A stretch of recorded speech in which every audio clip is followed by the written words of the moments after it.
आगे कथा इस श्रीमद् भागवत को रचने वाली श्री व्यास जी महाराज की आती है और इस कथा को कहने वाले वक्ता की आती है कि श्री राधा रानी के आशीर्वाद से ही श्री सुखदेव जी महाराज, जो कि राधा रानी के शिष्य थे, छोटे से सुख थे, गोलोक धाम में एक दूसरे का संदेश देने का काम करते थे। राधा जी का संदेश कृष्ण को दे दिया, कृष्ण भगवान का संदेश राधा रानी को दे दिया। लेकिन इनके मन में एक दिन इच्छा हुई, मैया मैं ये पूरी सृष्टि देखना चाहता हूँ। तो राधा रानी ने अंडा बनाकर रख दिया कैलाश पर्वत पर। अब यहीं पर महाराज ऐसा कुछ हुआ कि इस कथा को कहने वाला हमारे बीच में आ गया। कहते हैं उस समय व्यास जी महाराज, जो 18 पुराणों के रचयिता माने जाते हैं और 24 अवतारों में भगवान का एक अवतार माना जाता है, उन्होंने 17 पुराण लिख दिए थे, लेकिन मन को शांति नहीं थी। तब 18वां ये श्रीमद् भागवत कथा लिखी गई। नारद जी के द्वारा ये बताया गया था कि आप भक्ति से ओतप्रोत ग्रंथ लिखिए जिससे भगवत प्राप्ति जल्दी हो। तो यहाँ पर आज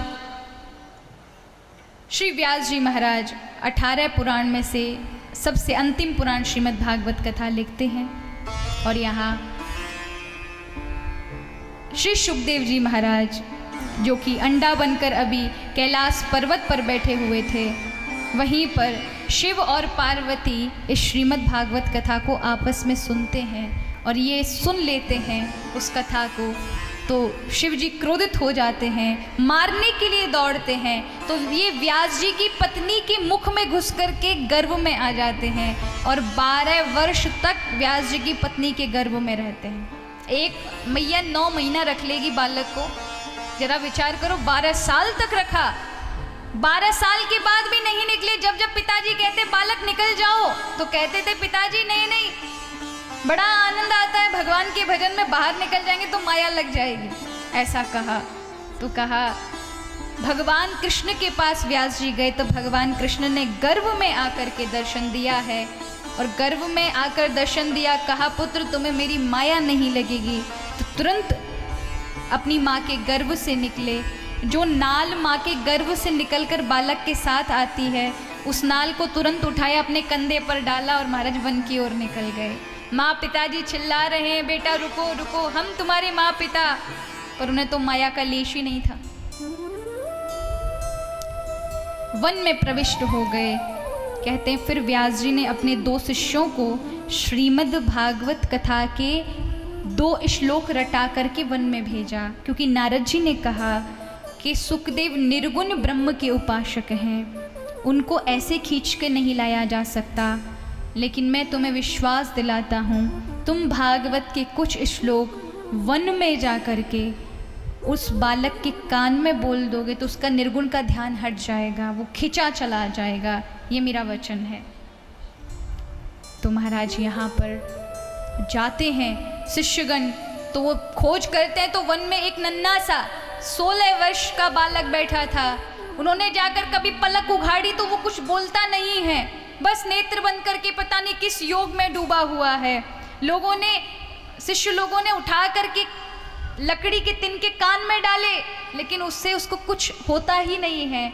आकर व्यास जी को बताया ऐसा बालक हमको मिला है जिसकी हम पलक उघाड़ते हैं, निकालते हैं तो वो कुछ बोलता नहीं, और कानों में कुछ डालते हैं तो उसको कुछ होता नहीं, उसको हिलाते हैं वो हिलता नहीं। समझ गए मेरा बेटा है। कहा ये श्लोक ले जाकर उसके कान में बोल दो। और आज शिष्यगण आए, कान में जैसे श्लोक बोले, निर्गुण ध्यान टूट गया। कौन है ऐसा सुंदर, वरहा पीड़म नटवर वपु कर्णयो कर्णिकारकम विवृत वाशव कनक कपिशम वैजयंतीम चमालाम। जब इस श्लोक को सुना तो सारी समाधि टूट के आँख खुल गई। हाथ पकड़ लिया उस कहने वाले का, भैया कहाँ से मिले ये श्लोक, कौन है ये इंसान। कहा भैया ये जिसके बारे में सुन रहे हो उसका नाम वृंदावन बिहारी है। अगर तुम उसके बारे में ज़्यादा जानना चाहते हो तो हमारे गुरुजी के पास चलो, उनके पास तो 18,000 श्लोक हैं। चल दिए और वहां से अपने पिता के समीप जाकर उन सारे श्लोकों का पठन पाठन करके पिता बांधना चाहते थे उन्हें ग्रस्त धर्म में, लेकिन बंधे नहीं, तुरंत उठ करके वहां से चल दिए। और कहते हैं अब भागवत कथा का आरंभ है। महाभारत का युद्ध हुआ, 100 कौरव मारे गए। दुर्योधन भी आज प्राणों की भीख जैसी मांग रहा था। लहूलुहान सम्रांगण में यमुना नदी के बीचों बीच बैठने के बाद भी उसे शीतलता नहीं मिल रही थी। अश्वत्थामा को आदेश दिया था तो कि 5 पांडवों को मार कर ले आओ। ये अश्वत्थामा गया रात्रि में, लेकिन कहा भी जाता है ना, जाको राखे साइयाँ। जब भगवान ने दोनों हाथ पांडवों के ऊपर रख रखे, भला उनको कौन क्या बिगाड़ सकता है।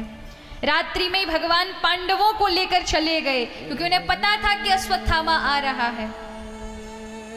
उन 5 पांडवों की जगह 5 पांडवों के बालक जाकर सो गए और रात्रि में अश्वत्थामा ने उन्हीं के सिर काट लिए।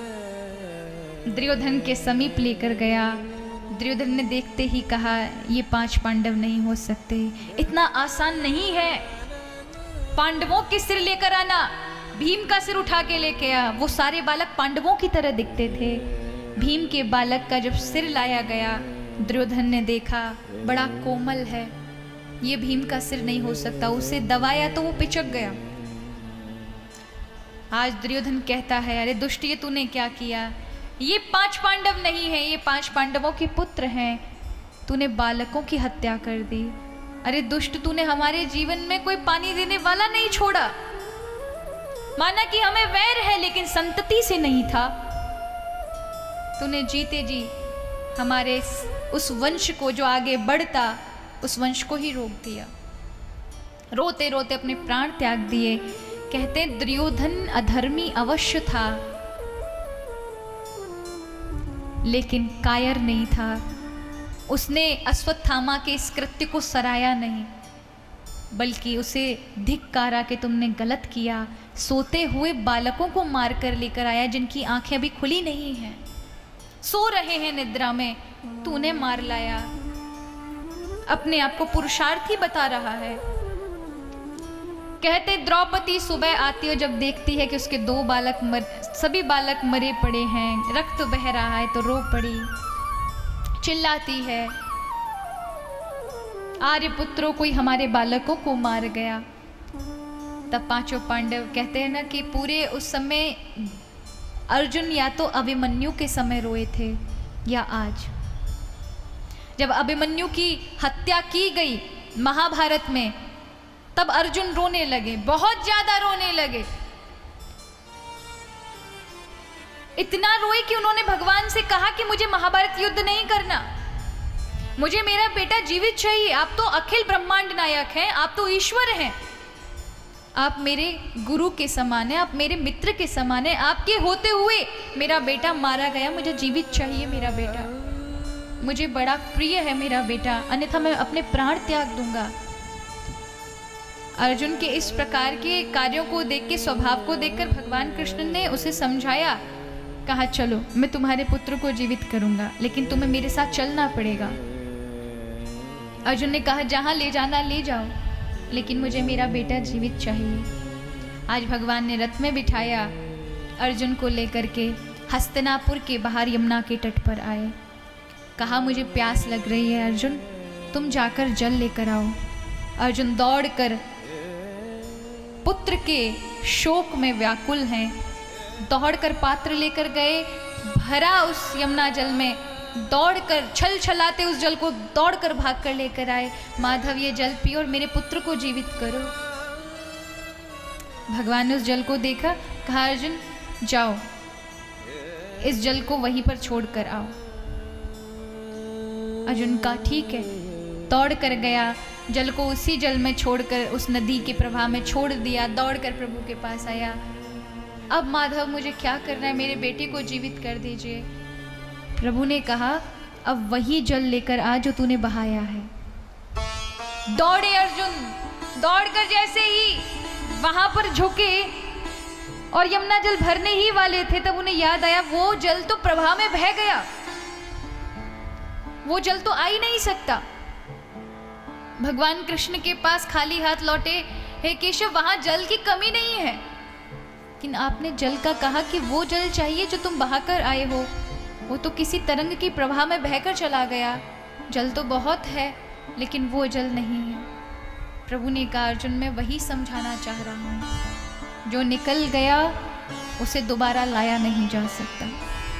तुम क्यों अज्ञानी बन रहे हो?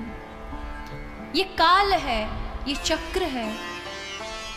हर एक व्यक्ति को कभी ना कभी उससे सामना करना पड़ता है। यहाँ आते हैं नए लोग पर पुराने नहीं आते। तुम अपनी इस अज्ञानता को मिटाओ। जैसे उस नदी के उस जल को तुमने जब डाला तो वो प्रवाह में बह गया, उसी प्रकार जीवात्मा एक जगह नहीं टिकती, वो भी उस प्रवाह काल के प्रवाह में बह गई। तुम किस बात का शोक कर रहे हो? यहाँ हर एक व्यक्ति इस प्रवाह में बहने वाला है।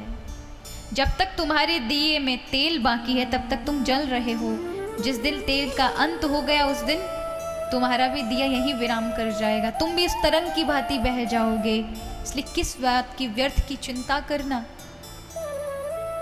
कितने जन्म में तुमने ये सब देखा है? तब पता चला, तब अर्जुन को ज्ञान हुआ और आज फिर रोए। मेरे 5 पुत्रों की हत्या कर दी प्रभु, हमारे वंश में कोई नहीं बचा, मैं क्या करूं? मैं असहाय हो गया, इस युद्ध में हमें कुछ नहीं मिला। रोने लगे। तब प्रभु ने कहा, ये काम अश्वत्थामा ने किया है। पकड़ लिया अश्वत्थामा को, जो इस कथा का मूल श्रोता है। अभिमन्यु की पत्नी थी उत्तरा, उत्तरा गर्भवती थी और उनके गर्भ में परीक्षित पल रहे थे इस कथा को सुनने वाले श्रोता। आज अश्वत्थामा ने ब्रह्मास्त्र का प्रयोग उत्तरा के गर्भ में कर दिया और वो ब्रह्मास्त्र जैसे उत्तरा के गर्भ के अंदर गया, उस उत्तरा के गर्भ में अग्नि को पैदा कर दिया। वो बालक बचने के लिए कभी इधर भागता है, कभी उधर भागता है, कोई मुझे बचाए, कोई मुझे बचाए। उत्तरा के प्राण निकलने वाले थे, उस बालक के भी निकल जाते, लेकिन उत्तरा दौड़कर भगवान के चरणों में गिर पड़ी। पाहि पाहि महायोगिन देव देव जगतपते, हे प्रभु मुझे बचाएं, मुझे मेरे मरने का भय नहीं, पर पांडवों का एकमात्र वंश मेरे गर्भ में है, अगर ये मर गया तो पांडवों का यही वंश समाप्त हो जाएगा, रक्षा करें।